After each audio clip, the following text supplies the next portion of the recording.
It's just like people haven't wrapped their heads around it for some reason, and I feel like I have to talk about it. I've been trying to look into the stories about Yemen fighting back against Israel.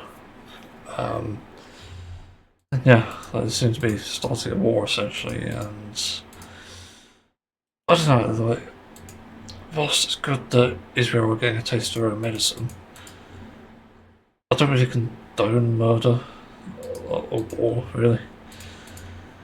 It's hard to really condone because it's such a horrific thing, and ideally we should be talking about it, but we've been led to a situation anyway where we literally have to create a wall to distract from Gaza, essentially, which is fucking sad because like more people are dying. It's like, okay, that's not good, obviously. But this sort of brings in another problem, and I've seen mixed responses to this exact thing happening. Because I've seen mixed responses to Gaza and Palestine. I've seen mixed responses to this attack.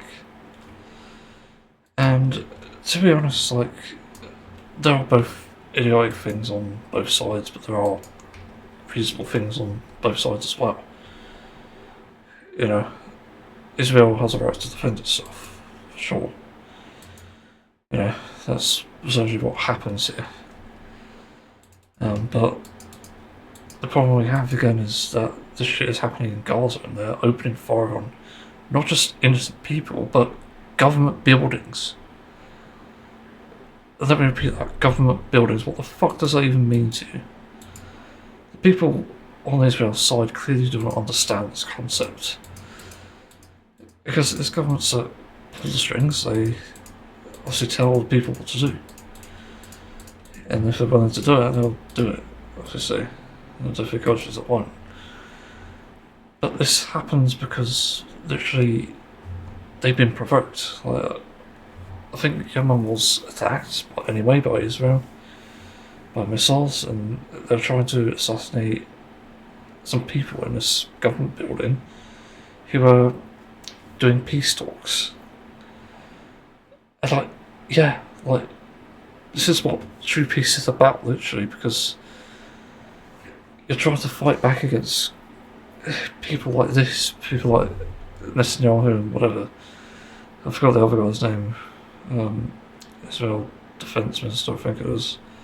For some reason, the UK missed an opportunity to arrest him and make history. Either way. Yeah, it's just bizarre. But there are people defending Israel, saying that they're innocent in this, and that all Palestinians are terrorists. So they've got control of the narrative, it seems, in that they're trying to convince people that a single terrorist attack that was overreacted to, whether true or not, was the reason for genociding 60,000 people, including women and children. People are condoning that. What the fuck is this world coming to? Look, I'm an atheist, I'll say this outright. And naturally, most religions oppose my being just for being atheist. But that doesn't warrant fucking genociding them. You dumb cunts. Are you fucking serious? You can't claim to be religious and condone genocide then and murder. That's just so fucking wrong. And obviously you weren't taught right as a child either if you're believing this sort of shit. You're seriously fucked up in the head. I even say this to, like, well, I'm sort of addressing like people I know as well. You are seriously fucked up in the head if you say this sort of thing. And you know, it kind of reminds me of this fact that suddenly, because you're carrying words, you're gonna feel the brunt of it because, like, literally it's karma. I don't really believe in karma, but it does end up happening anyway because people do so much wrong shit every single day, and some don't get punishment, but some do.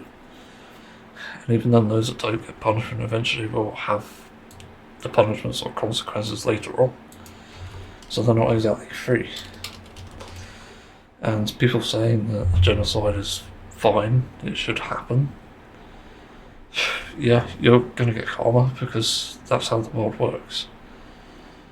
Yeah, it's gonna be from people, or it might be from just a war, just another war or an attack. And that's what's happening here with like Yemen versus Israel, supposedly. So, Israel essentially is playing with fire and they think they're invincible here. But they're not. And it's just what's really sickening about this. Because to them, humans are disposable. They're just obstacles. And the overreaction to a terrorist attack literally embodies that. You know, I don't know if there was any reaction from like Palestinians when that terrorist attack happened. There's no doubt people who disagreed with it. They didn't want it to happen. And now innocent people are paying the consequences for guilty people's actions. Like, this is how fucking insane the logic is. Because, again, in Israel's head, as they've said before, it's literally all Palestinian people are guilty. There are no innocents in Hamas, according to them. But then why are they targeting everyone else? Like, I mean, I don't know the geography, but as far as I know, Hamas is just a small portion of the place, of Palestine. Suddenly they're condemning the entirety of the Gaza people, Palestinians. It's just so fucking wrong. It's just so fucked up. It's just crazy that it's just even happening. It's just horrific. It's unbelievable. It's just extremely sad as well, that given there's not really anywhere for people to run, there's nowhere to get aid either. You know, it's going to end up crumbling humanity, because the more we tolerate this stuff, the more problems there are going to be. It's just pretty horrific. Again, there's like zero reason for this stuff to happen. And there should be really international law about how people communicate this sort of thing, because you have to have a very good reason to kill people. That's just a given, really. Because you can't just be killing people randomly. It literally makes you a terrorist. And that's what Israel is doing. And why are people defending terrorists? I don't know. Because, ironically, they're defending people here who actually do terrorism, whilst condemning people who haven't done anything of terrorism. The hypocrisy is fucking insane on so many levels. It does lead to the conversation about being on the right side and wrong side of history, and how I've sort of determined what that is exactly. And it's taken a while to sort of refine the process myself, just in my head, thinking to myself and trying to do research. But it's all started back when I became vegan, of all things, listening to a Gary Yourofsky speech, the most important speech you'll ever hear. And it's important for so many different reasons. It showed me that the world isn't that happy as it seems. Like, animal agriculture is horrific. The environmental issues are real. It showed me how the world actually was, rather than what the corporations are telling us it should be. Or is, to them anyway. And that was really the first time I had doubts in my head about the world. I wasn't like, oh, well, I've seen something bad, it doesn't mean it's all bad. No, I literally made the connection there and then. It's like, this is objectively bad and this is what they do. It's literally explained that that's industry practice, like the way they essentially rape and torture cows and treat them obviously like nothing more than objects. Like, it's so fucking horrific. And you're gonna have doubts, because that's what the industry practice is. It makes you think, like, where else do they do this? Like, they literally want modern day slavery in corporations like this. And I guess it's just so horrific. Like, oh, it's frustrating as hell. Um, so, yeah, um, trying to think, what else can I say? I became distracted, so that's something else. It's just frustrating. Um, yeah, knowing whether you're on the right side or wrong side of history, again, it sort of stemmed from that. And then obviously I dropped off because of fucking the relationship I was in, which was not great. It wasn't good for anyone. And I regretted quitting being vegan, really. I became vegetarian shortly after again because I just couldn't handle meat. It was just terrific. I hated how it made me feel stomach wise, and I didn't like the taste really. It wasn't worth it, and so I quit. And then in 2020 I became vegan again. And this is where my views began to expand because I was getting into atheism at the time, like the atheism scene, and how people got out of religion. And what really interested me was actually the concept of critical thinking. Believe it or not, this can be the one-way ticket out of religion if you are stuck to one. Because it's literally the easiest way to convince yourself and others of leaving a religion, regardless of its intent. Like, it's important. Because critical thinking will tell you all you need to know about the flaws with something and finding the truth. And in other ways, it can literally teach you how to be a better person. It can do wonders, really. And what it taught me was so valuable that it changed the course of my life and the way I see things. So, I was just like a grumpy college kid of depression at the time, like when I first became vegan. And it was hard to cope, mainly, but as I got older, things became still hard to cope, but I was getting some clarity. That was important. And the clarity come from critical thinking. And this is a thing that, for some reason, politicians like. I don't know why. It should be a necessity to get into politics to use critical thinking, because we have situations like Trump and Putin who just don't use any. I just think like power and money controls everything. But no, you can't do that really. Look at what Ukraine's doing and how well they've done. You can see the quality there. And I think there are cases of like critical thinking, like, oh, we need to dissect this, I don't know, like Russian base, for example, and strike at it. Like, it's literally something like that. And there are cases where critical thinking applies, like, even then, like, one of the things that literally they do that's different to others is when they see a Russian surrender, and when there's on good conditions, when they've negotiated with like drones and stuff. I've seen various videos on this. They literally give them mercy, and that in itself is a form of critical thinking, because it's like, oh, it sort of goes against the idea of like killing Russians just for the sake of it.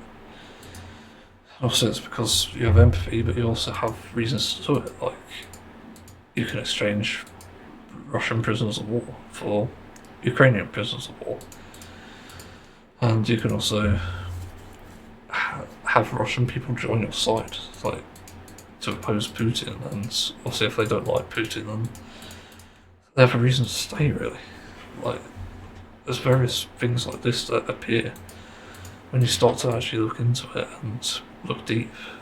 There are deeper meanings to things, and the mercy of Ukrainians is just amazing, really. It's refreshing to see. I don't imagine there's a high survival count, to be honest, but even then, saving some still is better than doing nothing, really, than just killing everyone you see. But it's hard to really talk about taking lives because I don't really condone it exactly. it's only really in a situation like that where it's necessary to defend your people. It just kind of has to happen. I've had to admit this with trying to be peaceful with not only myself but the world in general. You can't have peace without a good defence, because defence can keep the peace essentially, and protection for that matter. It's actually all about protection. Unfortunately, it's hijacked by authorities like the police and probably like secret agencies as well, and it's not actually enacted on. They don't actually believe protection is a thing. They just target people and that's it. It's never really defence. It's very rare anyway.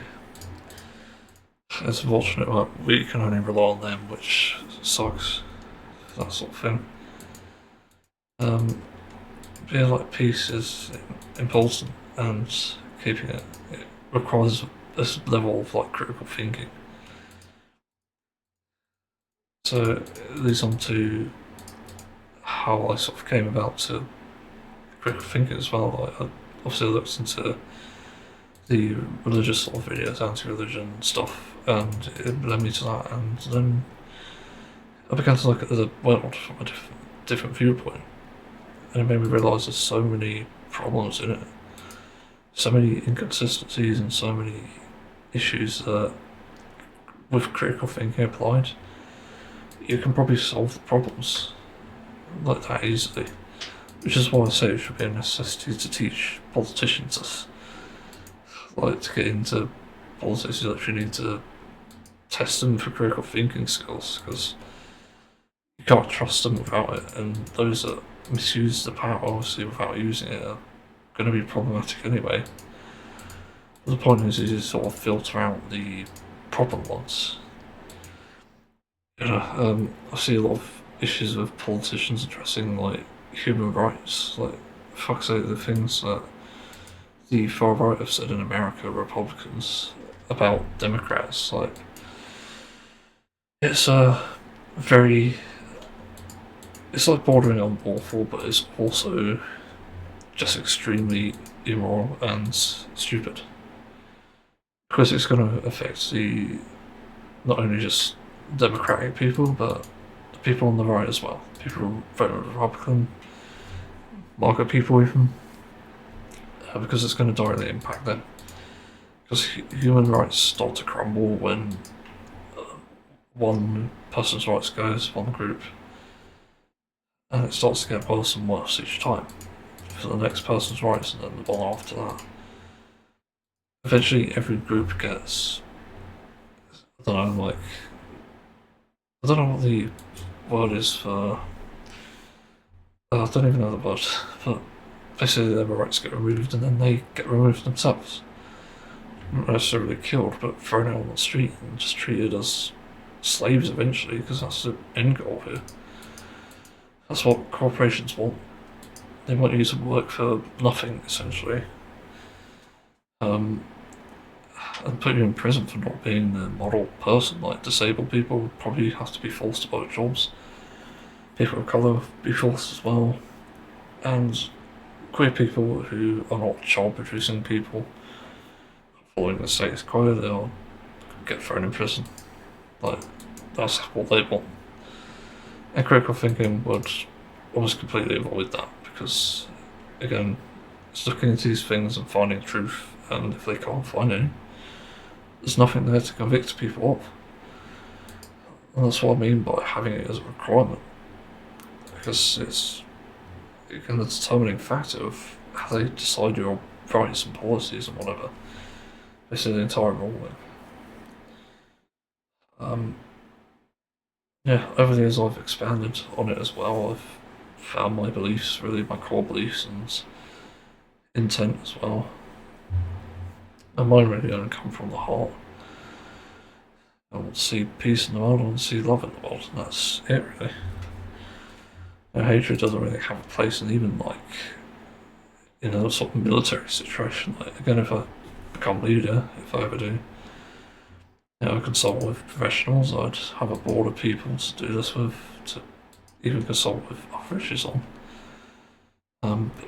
But importantly, I would also teach something like in the military, not to hate people. to give mercy wherever possible, but respond in kind if they're showing no mercy. That's literally strength, and also helping the wrong. Like that's really the point. If they start sending child soldiers, which fucking, let's hope Russia doesn't do that because it looks like they might be.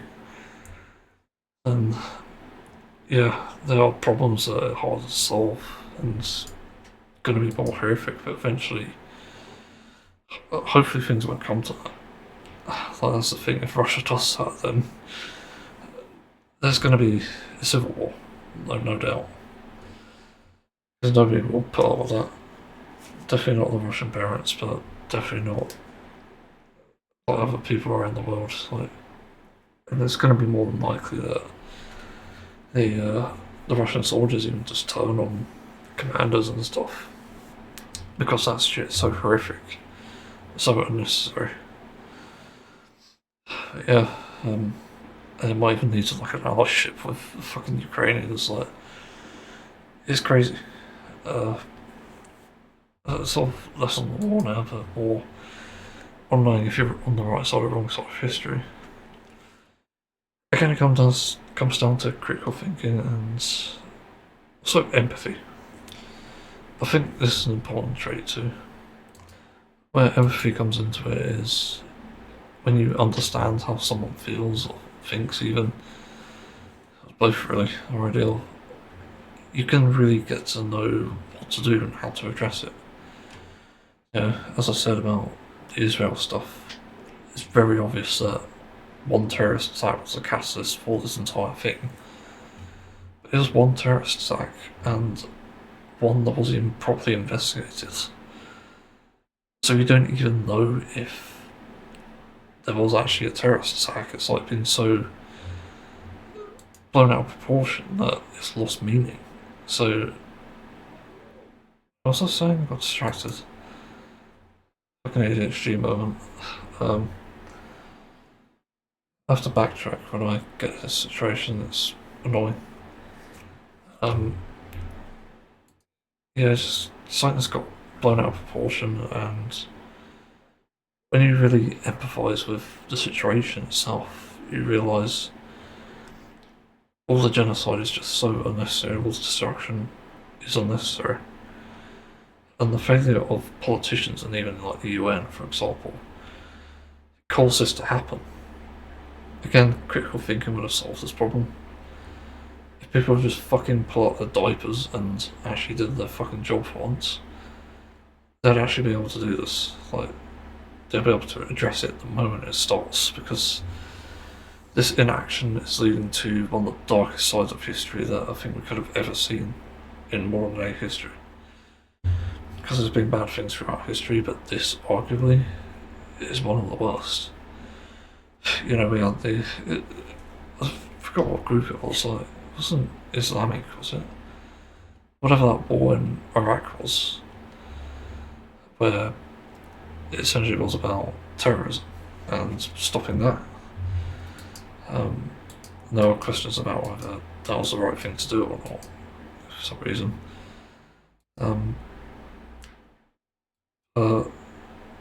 I get distracted, like, I keep forgetting these things. I don't know what's happening today.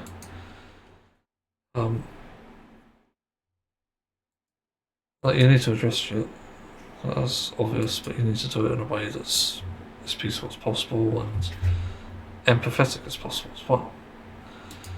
Because you literally need the empathy to understand the situation. And again, the lack of action, like the genocides I was talking about.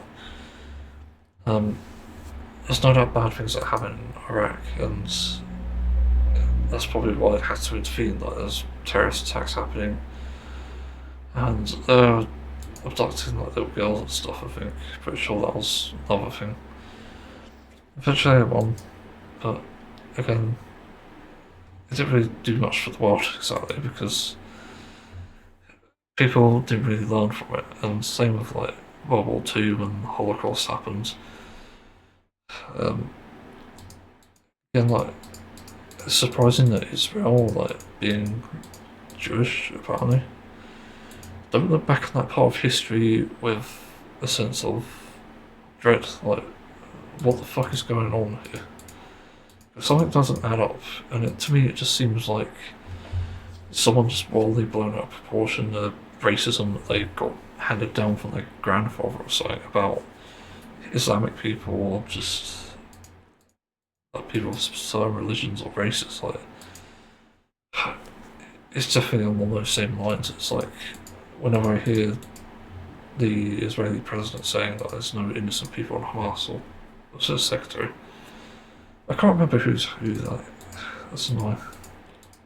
But someone said it basically, and they've probably got that handed down from them from a family member. So, or maybe even just school, because who knows? Like, schools can teach hatred, believe it or not, which is a violation of human rights, by the way. Let's just put that out there, because it is.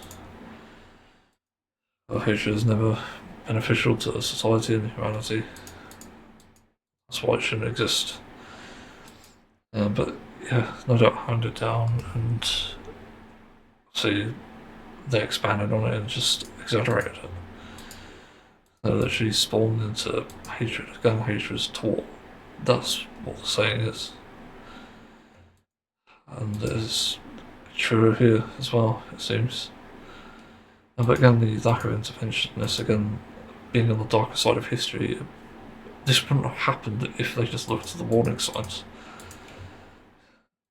Like, if you looked at the overreaction and how bad it's getting just to begin with, like the first 1,000 people should have realised it was a problem. But suddenly, like, this is a weird thing, like Nepal, UN addressed that recently. They wanted an investigation into the, I think it was 36 teenagers killed in the protests. Like, are you fucking kidding me? Where was this when Palestine was getting bombed and shit? Like, there's no consistency here. Why is Nepal suddenly really important and Gaza is like, oh, let's forget about them? It's just so fucking dystopian, and it makes me wonder if they're corrupt as well. Like, it's just another fucking headpiece with no fucking morals or anything. No critical thinking either, obviously. And no empathy. It's like, it's such an obvious issue. Now maybe I'm wrong, maybe they did address it, they just ignored it. But how can you ignore it? Like, and I looked into these UN meetings actually, like, when they were going live and stuff, and like, it's boring as fuck. And nobody's gonna watch that. Because they're not talking about things, they're just having some person behind a microphone say, do we execute Order 55? Like, they vote yes or no on their little computer things. It's like, order dismissed or something like that. It's just, what the fuck is this system? You need to show people what these mean. Like, you're failing humanity. That's really the problem with the UN. Like, explain this shit. Don't just make it like a numbered thing, like Order 66 or something. Actually explain what it is, what it implies, and how it works. This way people can get an idea, and even then, like, is it something that you really need to all vote on? Is it really? Because if it's something like, I don't know, like climate change, like addressing that, making more renewable energy and stuff, really that should be down to the countries themselves rather than a joint vote. Because it's just silly. And like, people should have to agree or disagree on it, and even then countries can just discuss it, like, if they're not sure. You know, other countries can encourage it if they know about it. So it just makes no sense to leave it to like a group agreement thing, where it can essentially be illegal to have renewable energy. It's like, what the fuck? That's how broken the system is. As much as we need to be united as nations, you can't really be united when people's rights are at stake and lives. Like in the Palestinian action, let's just go back to that. The warning signs did nothing. Okay, so in my eyes and in our history's eyes, the UN and any country who ignored these issues happening in Palestine and Gaza, they're all on the wrong side of history. And the only people who will be remembered are those who bravely provided aid to them. It's just so fucking sad. Like, again, this wouldn't have happened if people looked at it sooner. And now, what do you say to the people, the families who've been lost, been, I forgot the term, separated, that's the term, either from loss or destruction or death? Like, what are you supposed to do? How do you apologise to those people? You know, how do you apologise to the first 1,000 who died? How do you apologise to the women and children who died? Because frankly, it's a shitty and a shameful apology.